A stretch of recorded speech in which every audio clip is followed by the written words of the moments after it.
Welcome আমার digital virtual ক্লাসে যারা অ্যাটেন্ড করলে তাদেরকে সবাইকে শুভেচ্ছা জানাচ্ছি।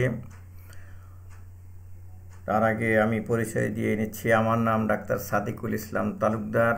আমি সম্প্রতি প্যাথোলজি বিভাগ থেকে পিআরএলে গেলাম। আমি এর আগে ময়মনসিংহ মেডিকেল কলেজের প্যাথোলজি বিভাগের সহযোগী অধ্যাপক ও বিভাগীয় প্রধান ছিলাম। তার আগে আমি ময়মনসিংহ, দিনাজপুর এবং শহীদ সৈয়দ নজরুল ইসলাম মেডিকেল কলেজে দীর্ঘদিন শিক্ষকতা করেছি। সেই 1992 সাল থেকে আমি প্যাথোলজি বিভাগে ছিলাম।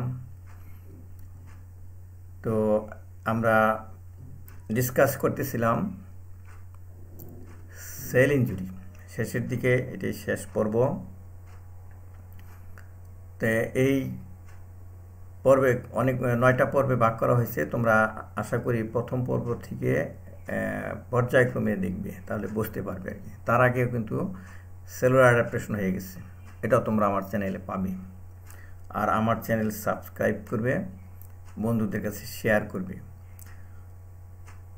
উইথ সেলুলার এজিংটা কি? সেলুলার এজিং একটা সেল ইনজুরি শেষে একটা চ্যাপ্টার, সেটা হলো ক্রনিক সেল ইনজুরির চ্যাপ্টারে আসতেছে। With age there are physiologic and structural alteration in almost all organ system. বয়স হবে, বয়স যত বাড়বে সব অর্গানেই তার স্ট্রাকচার চেঞ্জ হবে এবং তার ফিজিওলজিক্যাল ফাংশনও চেঞ্জ হবে। Aging is influenced by genetic factor.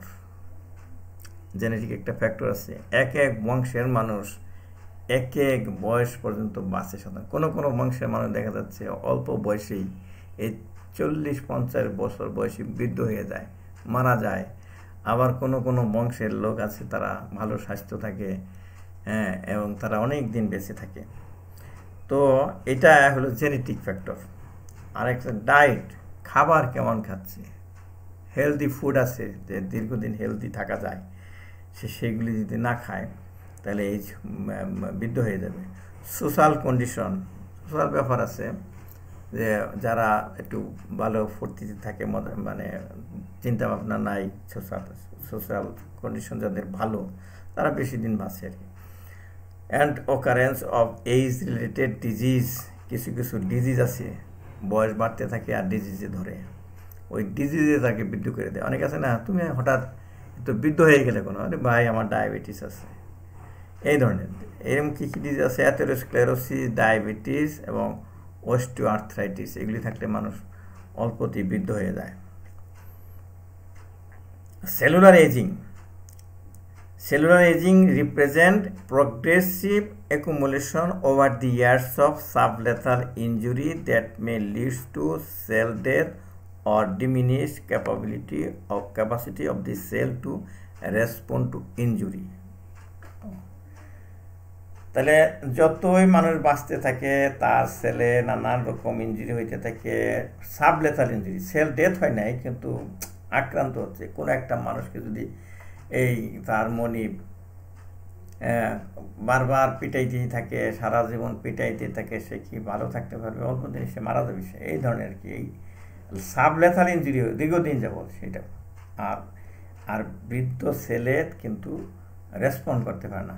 ওই যে বলছি না, অ্যাডাপ্টেশন সেল ইঞ্জুরির মধ্যে একটা ইঞ্জুরি স্টিমুলাই দিলে যে ধরনের অ্যাডাপটিভ একটা ক্যাপাসিটি থাকে, ক্যাপাসিটি নষ্ট হয়ে যায়। আর cellular ageing is the result of progressive decline in cellular function and viability caused by genetic abnormalities and the accumulation of cellular and molecular damage due to the effect of exposure to exogenous influence. এই কথাই একটা আগে বলা হলো বাংলায়। তো এটা বইয়ে অনেক বেশি কিছু লেখা হয়েছে, তোমরা এটা পড়তে গিয়ে আবার কেমন হয় জানি না। তোমরা একটু আমার এই ডায়াগ্রামটা দেখে নাও ভালো করে, যে সেলুলার এজিং কীভাবে হয়। টেলোমার থেকে সেলে টেলোমার, সেই টেলোমারটা আস্তে আস্তে যতই বয়স বাড়তে থাকে এটা শর্টেনিং হইতে থাকে। কি হয়? তার জন্য রিপ্লিকেটিভ ক্যাপাসিটি কমে যাবে। সেল ডিভিশন না হইতে পারলে তো সেল ইনজুরি হবেই।